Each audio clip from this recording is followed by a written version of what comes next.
Oh, magandang gabi mga kaibigan, mga kapatid, mga barangay. Kamusta po kayo? Ito po tayo ngayon. Labas tayo, bumili tayo ng ating hapunan. Kailangan na aking pagkain para sa yung hapunan, pagkain ko. Ang binili sa akin, in order kong pag-ulam para bukas ng tanghali.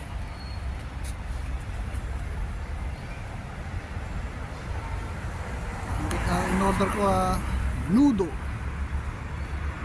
ni Berto.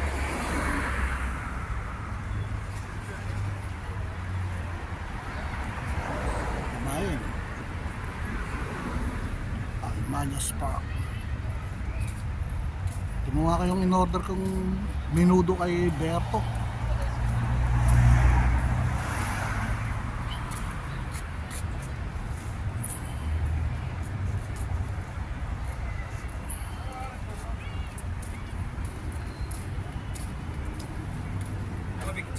No.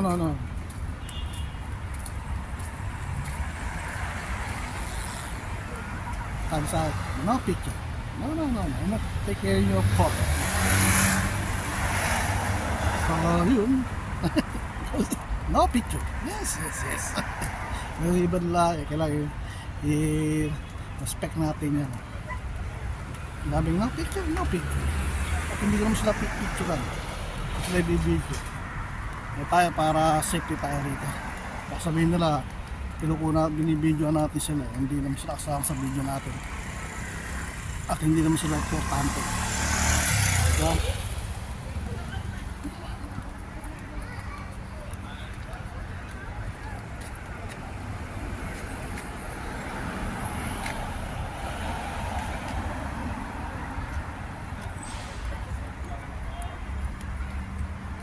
no picture, of course, no picture.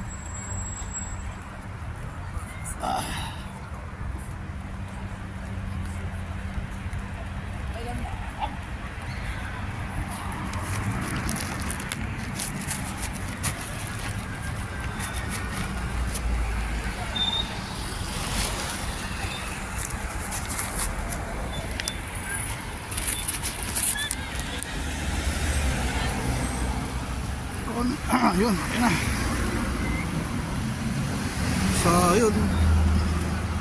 hindi nga ako nagkamali sa aking hinala sa aking bakasyon. Sabi ko na may manager namin, may balak to para sa akin. Kaya nang mangyari yun, hindi na ako nabigla. Una pa lang, na psycho ko na siya. Meron siyang gagawing himala. Alin sa dalawa, ang hindi niya ako bilan ng visa, hindi niya ako bilan ng ticket, o i-terminate niya ako. Ayun, yun nga nangyari. Hindi na nagkamali at hindi na ako nabago. Nakausapin ako ng office staff. Kiniklaim ko ng ticket passport ko. Sinabihan ako na i-terminate ako at hindi ako makakauwi. Hindi ako nabigla. Then nasayko ko na ngayon talagang plano para sa akin. Pero okay lang. Okay lang yun. At least balik na ako sa Dubai o sa makahanap lang ako ng trabaho.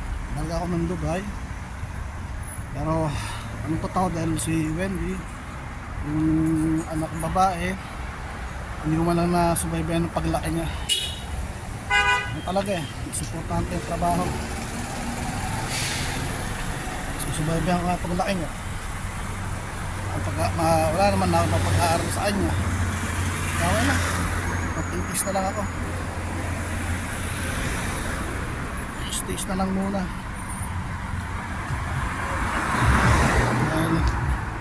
O sa makahanap lang ako ng trabaho. Try kong pilitin ko ng makauwi kahit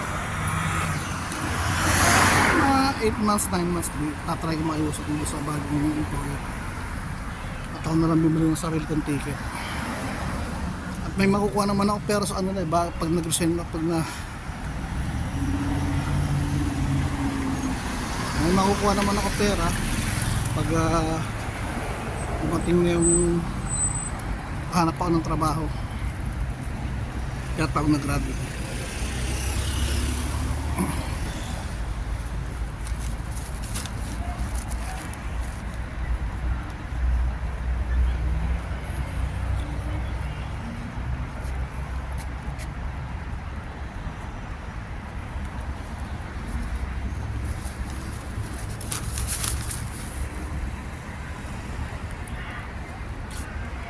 Yan talaga.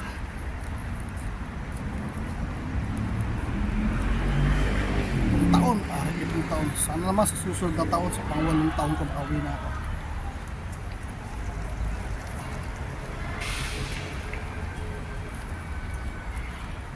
Yan. Sa pang-8 taon ko makauwi na rin ako.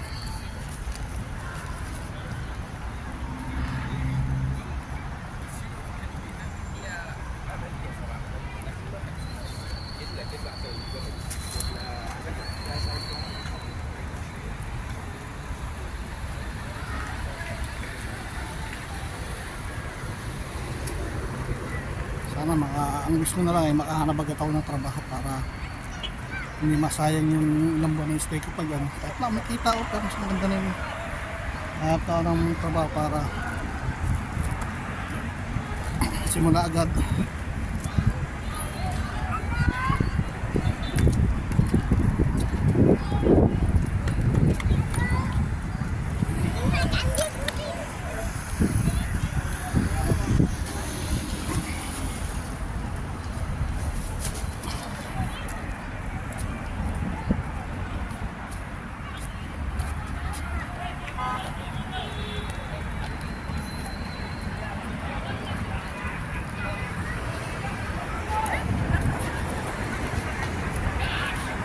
Para yung counted na agad yung pagdakaan po ng trabaho magsimula, para counted na agad, diba? Yun yung sana ako abutin ng mga 3 buwan o 4 buwan. Sana within 1 month o 2 months makahanap dito ng trabaho. Tawagan sa mga inapilyan ko.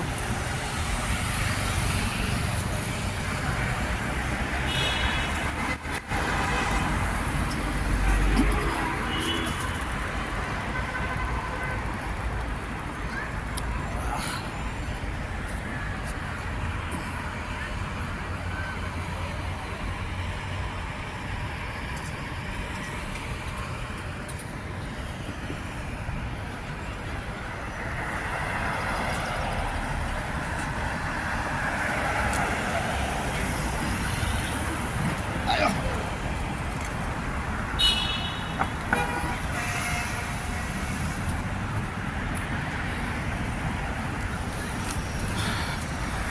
Kawawa naman si Wendy, anak ko.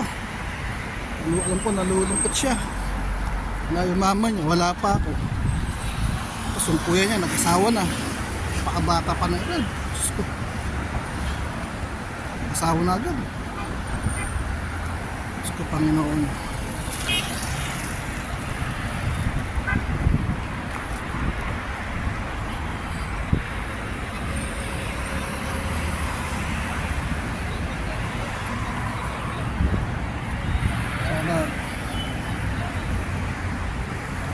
Tapos ko sa pwede ng pag-aaral, malakas pa ako.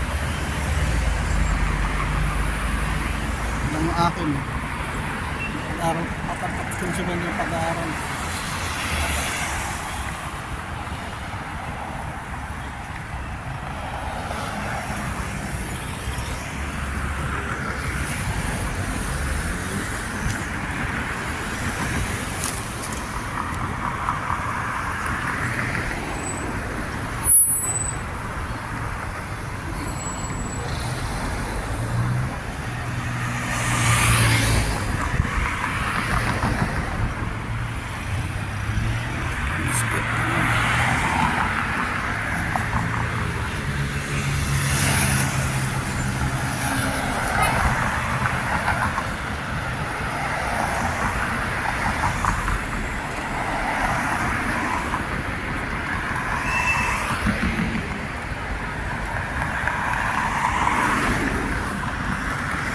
Lang akin.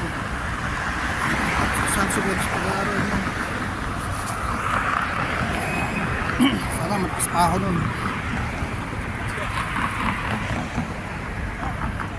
Sana malakas pa ako nun.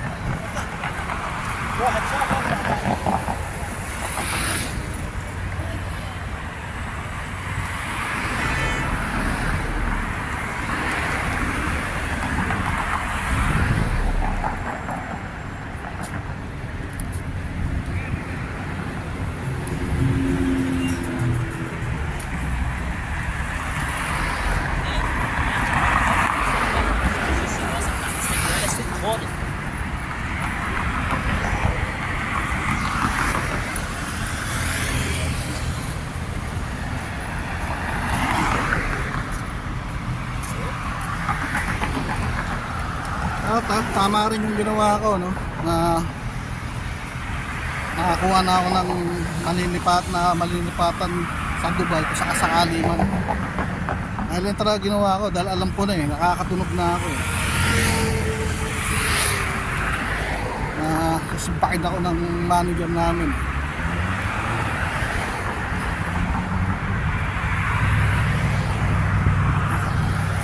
Pero ang hindi nyo ginawa niya, determinate niya kapag nakahanap na ako ng trabaho.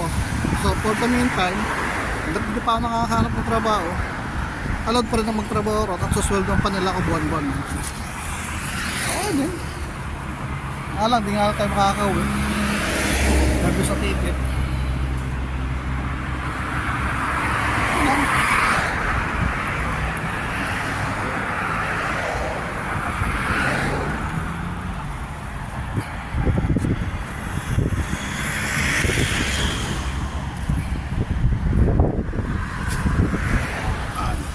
Talagang buhay. Nakakauwi naman, pwedeng hindi. Kaya lang, kaya baka balik, kakansulan nyo na yung visa ko.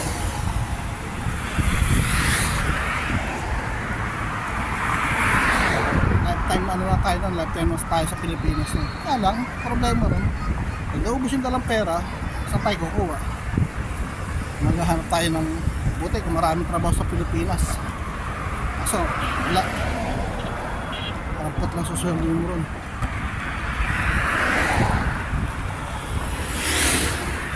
At yun nga, pagod na trabaho.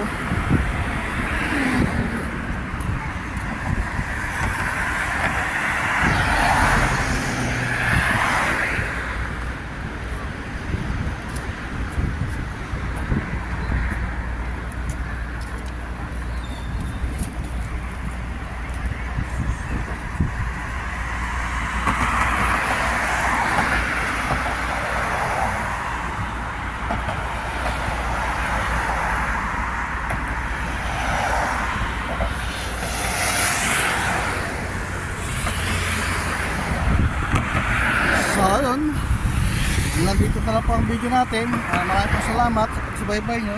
Panoorin po ninyo magmula umpisa hanggang dulo. Yun lang po, maraming po salamat. Bye bye!